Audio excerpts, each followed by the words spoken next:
తయారైన పచ్చి జీడి పిక్కల్ని ఈ విధంగా ఒక రోజంతా ఎండలో ఎండబెట్టుకోవాలి.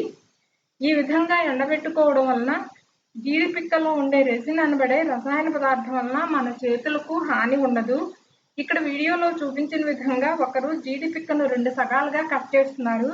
ఇంకొకరు 2 సగాల నుండి జీడిపప్పును వేరు చేస్తున్నారు. మరొకరు ఈ విధంగా వేరు చేసిన పప్పును అంటుకొని ఉండే పై పొరను తొలగించి నీటిలో వేస్తున్నారు.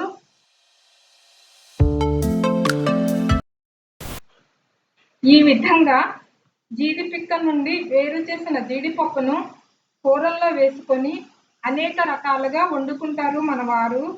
వెజిటబుల్స్తో కలిపి వండుకోవచ్చు, నాన్ వెజ్తో కలిపి వండుకోవచ్చు. ప్రత్యేకమైన టేస్ట్తో పాటు ఈ పచ్చి జీడిపప్పుకు అనేక రకాల ఆరోగ్య ప్రయోజనాలు కూడా ఉంటాయి. జీడి మామిడి చెట్టు యొక్క అన్ని భాగాలు ఔషధ గుణాలు కలిగి ఉంటాయి. ఈ సీజన్లో మాత్రమే దొరికే పచ్చి జీడిపప్పును చాలామంది ఇష్టపడతారు. వీటితో అనేక రెసిపీస్ తయారు చేసుకుంటారు. ఒక్కసారి జీడి పిక్కలు ఎండిపోతే ఈ పప్పు దొరకదు. ఎండిన పప్పు సంవత్సరం అంతా దొరుకుతుంది. ఈ జీడి మామిడి చెట్టు యొక్క ఆకులు, కాండం, వేర్లు, బెరడు, పువ్వు, కాయలు, పప్పు అన్నీ కూడా అనేక రకాల ఔషధ గుణాలు, అనేక రకాల ఆరోగ్య ప్రయోజనాలు కలిగి ఉంటాయి.